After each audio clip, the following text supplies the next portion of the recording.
কুরবানি যাদের উপরে ওয়াজিব, এই ব্যক্তি যদি এই কুরবানি না করে, নবী বলতে তারা কোনো ঈদগার মাঠে চলে না আসে।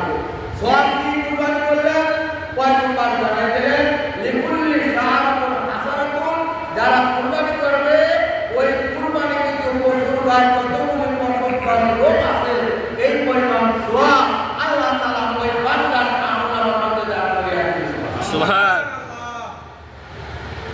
একটা এখন বয়স কি উট কুরবানি করা যাবে, মহিষ কুরবানি করা যাবে, গরু কুরবানি করা যাবে, ছাগল কুরবানি করা যাবে, ভেড়া কুরবানি করা যাবে, দুম্বা কুরবানি করা যাবে, এই 7 প্রকার পশু কুরবানি করা যাবে। তবে উটের বয়স হবে 5 বছর, গরুর বয়স হবে 2 বছর, ছাগলের বয়স হবে 1 বছর, খাসি ছাগল ভেড়া 1 বছর।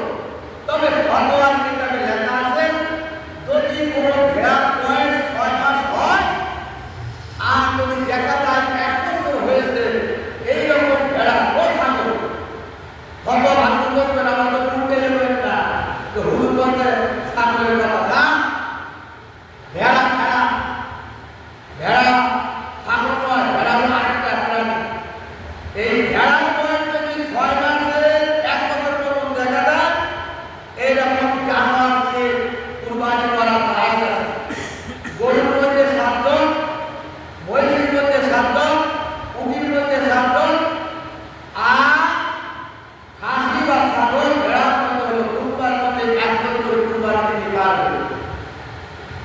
সওয়াব ওই ছাগলের গায়ে যতগুলি পশম আছে, এই পরিমাণ সওয়াব আল্লাহ তাআলা ওই বান্দার আমলের মধ্যে দান করে দেন। কুরবানি শুরু হলো কখন?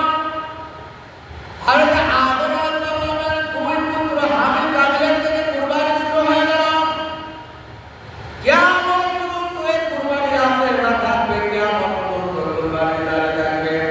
আমরা ঈদের দিন যে কুরবানি করি, এই কুরবানিটা কোন বছরে শুরু হলো? হযরত ইব্রাহিম আলাইহিস সালাম থেকে। সাহাবীরা জিজ্ঞাসা করলেন, ইয়া রাসূলুল্লাহ, ইয়া হাবিবাল্লাহ, মা হাযুল আযহাম, এই কুরবানি কি জিনিস?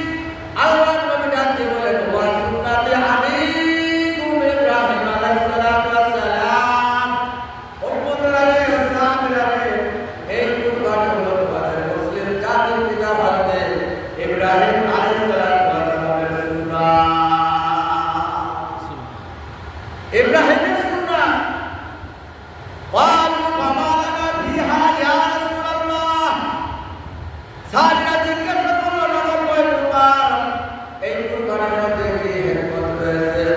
আল্লাহর নবী জানিয়ে দিলেন, লিকুল্লি শাহরাতুন হাসানাতুন, এই কুরবানির মধ্যে একটা ফজিলত, যারা কুরবানি করবে, কুরবানির পশুর গায়ে যতগুলো লম্বা পশম রয়েছে, এই পরিমাণ সওয়াব আল্লাহ তাআলা ওই বান্দার আমলনামার মধ্যে দান করে দিবেন। সুবহানাল্লাহ।